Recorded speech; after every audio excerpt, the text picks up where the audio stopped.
चलिए आज बात करते हैं दिल्ली के दिल में हुए एक बहुत ही भयानक कार बम धमाके की। एक ऐसी घटना जिसने न सिर्फ पूरे शहर को दहला दिया बल्कि देश की सुरक्षा को लेकर हमारी सोच पर भी एक गहरा सवाल खड़ा कर दिया। तारीख थी 10 नवंबर 2025 और वक्त था शाम के 6:52। दिल्ली अपनी रोज की भागदौड़ में लगी हुई थी और तभी अचानक जैसे वक्त ही थम गया। पुरानी दिल्ली का वो भीड़ भाड़ वाला इलाका अचानक एक चलती हुई कार एक आग के गोले में बदल गई। एक ही पल में वो सारी चहल पहल, वो सारी रौनक, चीख पुकार और धुएं के एक बड़े से गुबार में खो गई। इस हमले का अंजाम बहुत ही भयानक था। 12 लोगों ने मौके पर ही अपनी जान गंवा दी और न जाने कितने ही लोग घायल हो गए। ये सिर्फ एक धमाका नहीं था, ये एक बहुत बड़ी त्रासदी थी। तो सवाल ये है कि आखिर उस शाम हुआ क्या था। चलिए इस पूरी घटना को शुरू से समझते हैं। ये धमाका हुआ था पुरानी दिल्ली में लाल किला मेट्रो स्टेशन के गेट नंबर 1 के बिल्कुल पास। निशाना थी एक चलती हुई Hyundai i20 कार जिसमें बम रखा हुआ था।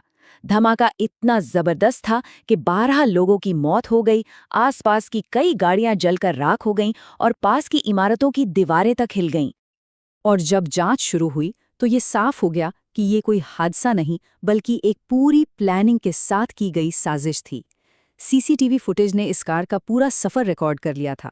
कैसे वो सुबह बदरपुर बॉर्डर से दिल्ली में घुसी, दिन भर शहर की अलग अलग जगहों पर घूमती रही और फिर शाम को लाल किले के पास उसमें धमाका हो गया।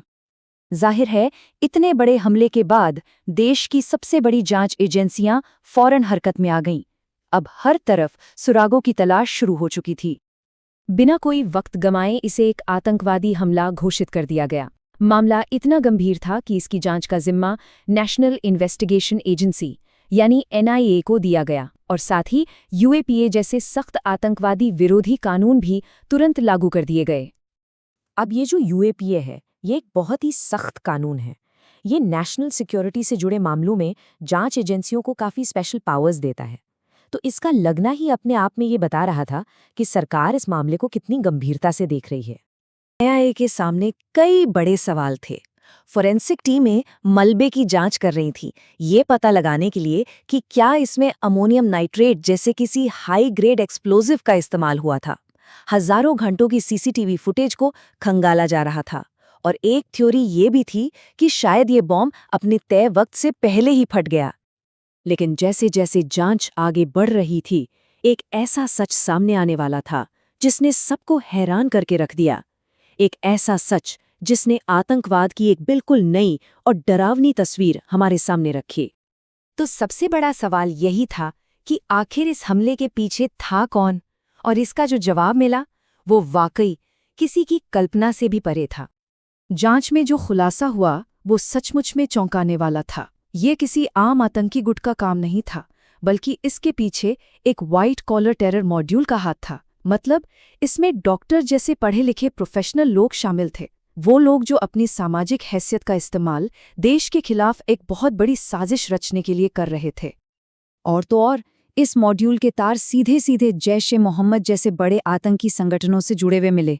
जांचकर्ताओं को लगा कि ये उसी बड़े नेटवर्क का हिस्सा है जिसके कुछ लोग कुछ ही समय पहले कश्मीर में भी पकड़े गए थे। ये एक बहुत ही खतरनाक पैटर्न की तरफ इशारा कर रहा था कि कैसे पढ़े लिखे और कामयाब लोग भी कट्टरपंथ के इस अंधेरे रास्ते पर जा रहे हैं। देखिए, इस हमले का असर सिर्फ जांच के दायरे तक ही सीमित नहीं रहा, इसने पूरे देश में एक नई और बहुत जरूरी बहस छेड़ दी। सबसे पहली और जरूरी प्रतिक्रिया थी पीड़ितों की मदद। दिल्ली सरकार तुरंत आगे आई। जिन लोगों की मौत हुई उनके परिवारों को 10 लाख रुपए के मुआवजे का ऐलान किया गया और जो लोग घायल हुए उन्हें भी उनकी चोट के हिसाब से आर्थिक मदद दी गई। इस हमले ने देश की पूरी सुरक्षा व्यवस्था पर कई सवाल खड़े कर दिए। क्या ये इंटेलिजेंस की नाकामी थी?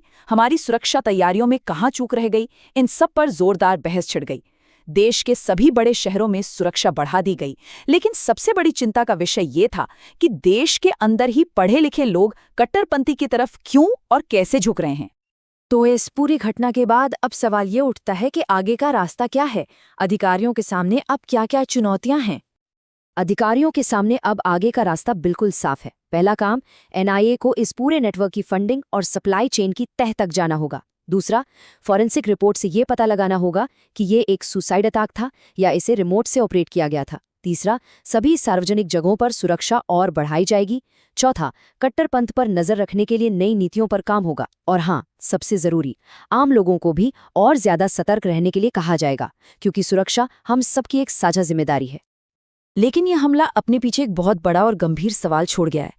आतंकवाद का चेहरा अब बदल रहा है, और जब समाज के सबसे पढ़े लिखे और भरोसेमंद लोग ही इस रास्ते पर चल पड़े, तो ये सवाल जरूर उठता है कि आखिर ये कट्टरपंथ की जड़ें हमारे बीच कितनी गहरी हो चुकी हैं।